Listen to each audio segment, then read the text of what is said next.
Assalamualaikum warahmatullahi wabarakatuh. Saya Yunita Budi Ciptasari dari Prodi Guru Sekolah Dasar Fakultas Ilmu Pendidikan Universitas Trunojoyo Madura. Di sini saya akan membahas tentang metode pembelajaran, strategi pembelajaran, dan media pembelajaran yang cocok digunakan saat pandemi seperti ini. Baik, mari kita bahas. Yang pertama yaitu metode pembelajaran. Metode pembelajaran di sini yaitu jenis dan macam-macamnya itu sangat banyak sekali. Tapi yang cocok digunakan saat pandemi ini kalau di versi saya itu ada 3, yaitu metode daring atau online, yang kedua metode visit home, yang ketiga yaitu metode project based learning. Ketiga metode ini tuh pasti memiliki kekurangan dan kelebihan masing-masing.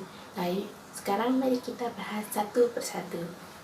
Yang pertama yaitu metode daring atau online.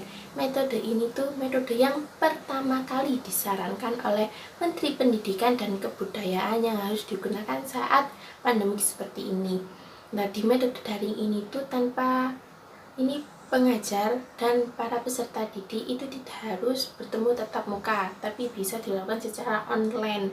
Jadi kita bisa menggunakan aplikasi ataupun web untuk belajar. Lah, metode daring ini tuh dilaksanakan di rumahnya masing-masing karena kan saat pandemi seperti ini kita harus tetap di rumah, yaitu stay at home. Yang kedua yaitu metode visit home. Metode visit home ini disarankan untuk wilayah yang zonanya hijau ataupun yang zonanya hijau.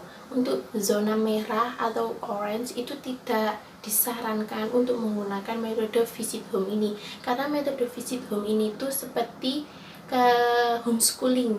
Jadi gurunya itu datang ke rumah siswa untuk melakukan proses pembelajaran. Tentunya gurunya itu juga dalam pembelajaran ini juga harus mematuhi protokol kesehatan dengan memakai masker ataupun face shield dan lain-lain. Pokoknya kita harus tetap menjaga kesehatan dengan menerapkan protokol kesehatan. Terus yang ketiga yaitu project based learning. Nah, project based learning itu pembelajarannya dipusatkan kepada siswa. Jadi siswanya itu belajar berkelompok dan untuk menentukan project atau mengerjakan sesuatu. Nah, metode ini tuh disarankan untuk yang wilayah hijau.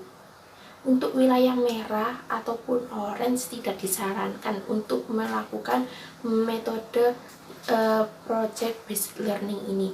Jadi untuk para pengajar atau para pendidik yang di luar sana, kita harus mengetahui dulu wilayah kita ini zonanya apa. Kalau zonanya merah, kita harus menggunakan daring atau online.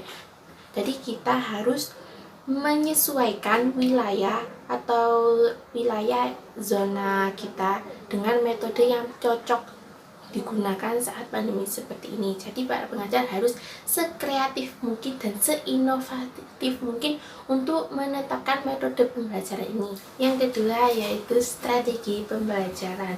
Untuk strategi yang pertama yaitu pengajar harus menetapkan manajemen waktu. Walaupun pembelajaran saat ini bisa dilakukan di rumah dengan cara tidak tatap muka secara langsung, tapi guru harus bisa memanajemen waktu proses pembelajaran yang dilaksanakan pada saat pembelajaran. Jadi kalau di hari-hari efisien, kalau sekolah tetap masuk itu kan dari jam 7 sampai jam 12 atau jam 8 sampai jam 12.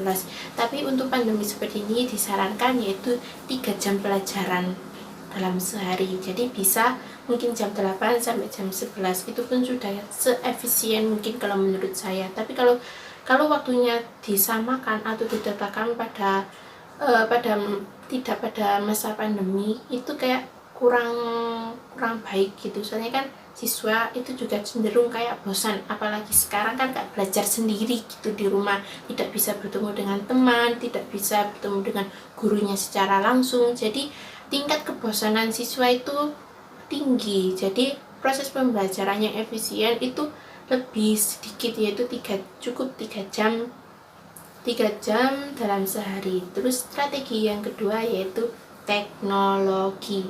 Nah, di dalam pembelajaran daring atau online, teknologi ini sangat diperlukan. Jadi strategi yang kedua ini tuh harus benar-benar dipertimbangkan. karena yang mendukung proses pembelajaran di rumah yaitu memang teknologi.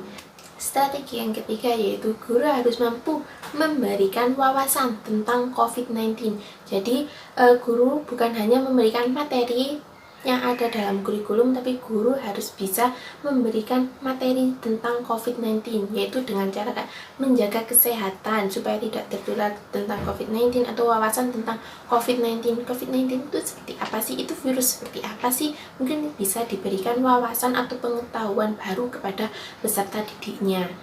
Strategi yang keempat yaitu belajar dengan serius. Di strategi keempat ini tuh bisa dibilang strategi yang kayak gampang-gampang susah ya, karena kan siswa belajar di rumah sedangkan guru ngajarnya lewat rumah. Jadi pengajar dan peserta didik tidak bisa bertemu langsung tatap muka saat pembelajaran. Lah, belajar dengan serius ini tuh itu tergantung dari minat belajar siswa. Jadi guru harus bisa mendorong atau menciptakan minat belajar siswa yang tinggi. Jadi biar siswa itu kayak, ini pelajarannya tentang apa ya? Ini, aduh aku kok penasaran materi tentang ini ya. Jadi guru harus bisa menumbuhkan minat belajar atau semangat belajar siswa yang tinggi. Nah, itu strategi yang keempat. Lalu strategi yang kelima yaitu menjaga komunikasi yang baik antara pelajar dan pengajar. Jadi guru sama siswa harus saling menjaga komunikasi yang baik, karena kan siswa belajar di rumah, guru mengajarnya di rumah. Jadi mereka bisa berkomunikasi, itu bisa lewat Google Meet, bisa bertemu tatap muka walaupun secara online.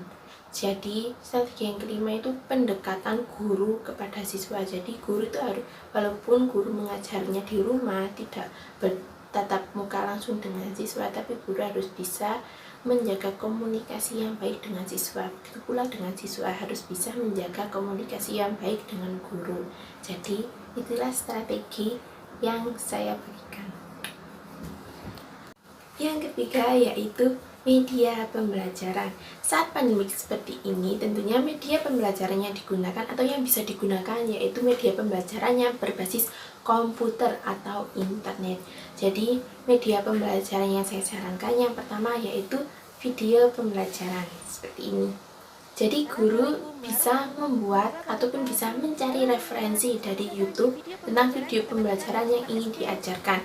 Jadi untuk mendukung proses pembelajaran, guru bisa menggunakan video pembelajaran yang inovatif dan kreatif seperti video pembelajaran di samping ini. Ini yaitu tentang luas bangun datar, luas dan keliling bangun datar, bisa menggunakan video yang sangat interaktif ini. Yang kedua yaitu multimedia pembelajaran interaktif. Di sini saya punya contoh multimedia interaktif yaitu model games seperti ini. Ini materinya tentang jenis-jenis makanan pada hewan. Jadi ini media interaktif yang bisa digunakan oleh peserta didik. Guru cukup nge-share atau ngasih media ini melalui grup WhatsApp, lalu siswa mendownload. Ini tidak perlu aplikasi ini cukup cuma download filenya, ini cukup menggunakan dan siswa bisa menggunakan multimedia interaktif ini. Yang ketiga yaitu LKPD interaktif. Di sini saya ada contohnya yaitu LKPD tentang bilangan berpangkat. Nah, di dalam sini itu sangat lengkap, yaitu karena di sini ada materi, ada video pembelajarannya juga, dan yang ketiga itu ada latihan soalnya. Nah, LKPD interaktif ini tuh sangat komplit dan sangat cocok. Saya pun juga sangat setuju jika LKPD ini digunakan oleh guru, karena di sini sangat komplit banget. Ya, kita bisa lihat di sini siswa bisa memberikan nama, nomor absen kelas, lalu ada materinya. Nah, kalau siswa juga ini kan materi matematika, kalau cuma baca mungkin siswa kayak kurang paham. Nah, supaya lebih paham, di sini ada video pembelajarannya di dalam LKPD ini. Dengan mengklik tombol merah yang seperti YouTube ini, nah di situ langsung muncul video pembelajarannya nanti. Terus kita scroll, nah di sini ada contoh soal dan ini ada latihan latihan soalnya. Jadi siswa bisa mengisi langsung di kotak yang sudah disediakan ini. Nanti tinggal dikumpulkan, nanti langsung ada nilainya. LKPD ini tuh sangat cocok untuk latihan soal atau untuk memberikan materi secara tidak langsung. Baiklah, sekian itu tadi metode, strategi, dan media pembelajaran yang cocok digunakan saat pandemik. Seperti ini versi saya. Jika ada salah kata atau kurang berkenan di hati kalian, mungkin ada kayak ini kalau pendapat kalian kayak ini, menurut saya kurang cocok deh kalau digunakan pandemi seperti ini, kalian bisa komen di bawah ini. Dan saya akhiri. Assalamualaikum warahmatullahi wabarakatuh.